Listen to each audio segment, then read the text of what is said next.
सभी विद्यार्थियों का स्वागत है एजुकेशन सिंप्लीफाइड बाय ओसीडीसी चैनल के ऊपर। जैसे कि आप जानते हैं कि डी ट्रिपल एस बी की तरफ से बहुत सारी वैकेंसीज निकाली गई हैं कुक मेल की एंड कुक फीमेल की।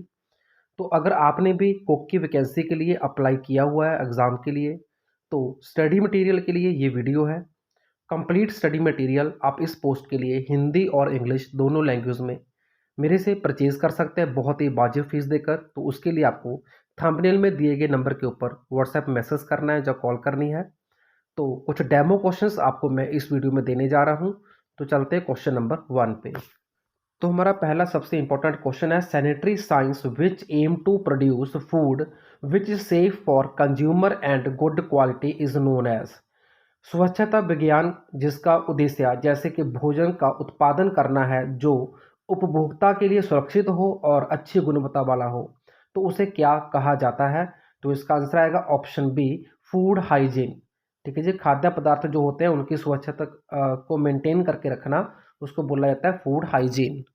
तो एज ए कुक आपको फूड हाइजीन के बारे में बेहतरीन नॉलेज होनी चाहिए। इसके बहुत सारे क्वेश्चन आपके एग्जाम में पूछे जाने की संभावना है। तो चलते हैं क्वेश्चन नंबर 2 पे। क्वेश्चन नंबर 2 आपका है फूड हाइजीन इम्प्लाइज हाइजीन इन। जो फूड हाइजीन है यानी कि खाद्य पदार्थों की जो स्वच्छता होती है उसको कब कब मेंटेन करके रखना जरूरी होता है। तो ऑप्शन आपके पास है डूरिंग प्रोडक्शन मतलब उत्पादन करते समय, ऑप्शन बी उसको हैंडल करते समय, ऑप्शन सी उसके वितरण करते समय, डिस्ट्रीब्यूशन का अर्थ होता है वितरण करना, ठीक है, सर्व करना भी एक ही जैसी बात होती है, मतलब खाने को सर्व करने का मतलब होता है जब खाना खाने बैठते हैं, ठीक है, तब हम खाना सर्व करते हैं। तो इन तीनों प्रक्रियाओं के दौरान खाने को स्वच्छ रखना बहुत जरूरी होता है। तो इसका आंसर आएगा ऑप्शन डी, उपरोक्त सभी। Question number 3, chemical that reduce micro organisms to safe level is known as. मतलब जो खाना होता है खाने के अंदर सूक्ष्म जीवों की जो मात्रा होती है, ठीक है, उसको सुरक्षित स्तर तक कम करना, मतलब इतना कम करना कि खाना खराब ना हो। तो उसके लिए जो रसायन का यूज़ किया जाता है, उपयोग किया जाता है, उसको क्या कहते हैं। तो इसका आंसर आएगा ऑप्शन बी, बैक्टीरिसाइडल। अब यहाँ पे जो बाकी ऑप्शन है उसके बारे में भी आपको पता होना चाहिए। जो बैक्टीरिस्टैटिक होता है, स्टैटिक का मतलब क्या होता है बेसिकली कि जितने बैक्टीरिया ऑलरेडी फूड में है वो उसको बढ़ने नहीं देता। जो रसायन बैक्टीरिया की संख्या को एक ही जगह पे रोक ले, ठीक है, उसको आगे ना बढ़ने दे और उसको कम भी ना करे, तो उसको बोलता है बैक्टीरिस्टैटिक। और जो बैक्टीरिया को मार के उसकी संख्या को कम कर दे उसको बोलते हैं बैक्टीरिसाइडल। स्टरलाइजर होते हैं जो बिल्कुल बैक्टीरिया को 100% खत्म करते हैं, उसको बोलते हैं स्टरलाइजर, ठीक है। तो जो डिटर्जेंट होते हैं वो ऐसे केमिकल होते हैं जो क्लीनिंग के लिए यूज होते हैं लेकिन इनका बैक्टीरिया को मारने में कोई रोल नहीं होता। Next question, which of the following can be used as food preservative. जो खाद्य पदार्थ होते हैं उनके संरक्षण के लिए यानी कि उसको सुरक्षित करने के लिए निम्नलिखित में से किसको उपयोग किया जा सकता है। पहला ऑप्शन आपके पास है शुगर जिसको हम चीनी बोलते हैं, ऑप्शन बी सॉल्ट मतलब नमक, ऑप्शन सी विनेगर जिसको हम सिरका बोलते हैं, एंड ऑप्शन डी है ऑल दी अबव। तो इसका भी आंसर आएगा ऑल दी अबव मतलब ये सभी। Next question, which of the following can be sign of food spoilers. निम्नलिखित में से कौन सा भोजन खराब होने का संकेत हो सकता है। ऑप्शन पहला आपके पास है डिस्कलरेशन एंड अनयूजुअल टेस्ट। जब खाने का मलिनीकरण हो जाए, मलिनीकरण का मतलब होता है कि उसका जो कलर है वो खराब हो जाए और असामान्य स्वाद आने लगे। एंड ऑप्शन बी है मोल्ड ग्रोथ। मोल्ड एक फंगस होती है जिसको हम काई बोल सकते हैं, ठीक है। तो काई अगर पैदा हो गया खाने के ऊपर तो इसका मतलब वो खाना खराब हो गया है। ऑप्शन सी है ऑफ ऑर्डर मतलब उसमें से कोई अलग से कोई गंदी स्मेल आने लगी है भोजन से। एंड प्रोडक्शन ऑफ गैस, भोजन के अंदर गैस का उत्पादन जो है वो शुरू हो चुका है, ठीक है।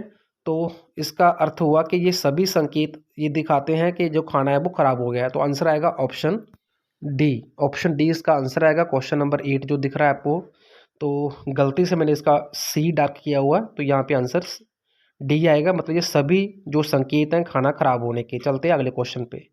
नेक्स्ट क्वेश्चन आपका है निम्नलिखित में से किस विधि का उपयोग भोजन को संरक्षित करने के लिए किया जा सकता है, यानी कि भोजन को प्रिजर्व करने के लिए किया जा सकता है।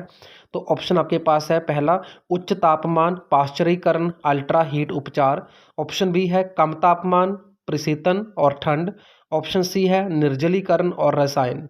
तो इसका भी आंसर आएगा ऑप्शन डी, ये सभी।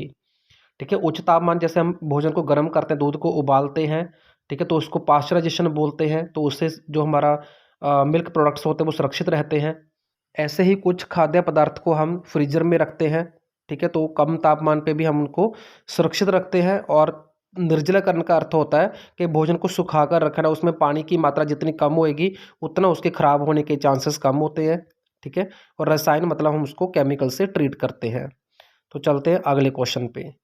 अगला क्वेश्चन है FSSAI स्टैंड फॉर। तो ये बहुत ही इंपॉर्टेंट क्वेश्चन है क्योंकि ये फूड के साथ जुड़ी हुई एक संस्था है।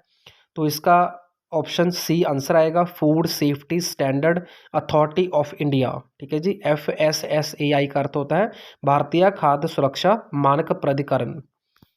नेक्स्ट क्वेश्चन है, निम्नलिखित में से कौन सा पानी में घुलनशील विटामिन है? तो विटामिन ए, डी, सी और ई में से कौन सा पानी में घुलनशील है?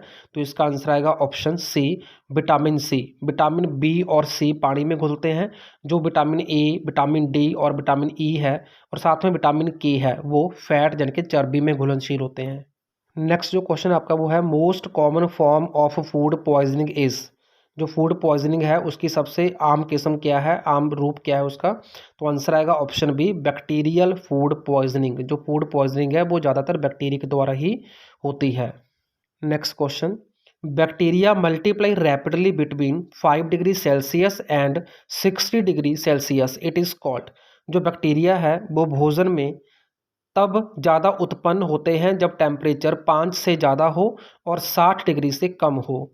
तो इसको क्या बोलते हैं? इसको बोलते हैं option B, danger zone of food. क्योंकि 5 से ज़्यादा 60 तक जो टेम्परेचर होता है उसमें भोजन खराब होने के चांसेस ज़्यादा होते हैं। 5 से नीचे नहीं होता, 60 से ऊपर नहीं होता। ये थे कुछ demo question, most important question आपके कुक एग्ज़ाम के लिए। कंप्लीट स्टडी मटेरियल हिंदी और इंग्लिश दोनों लैंग्वेज में बहुत ही कम फीस पे आप परचेज़ कर सकते हैं PDF की फॉर्म में, और कुछ रिकॉर्डेड वीडियोस भी आपको मिलेंगे। तो उसके लिए आपको संपर्क करना होगा 9876371788 पे। Thank you, thanks for watching.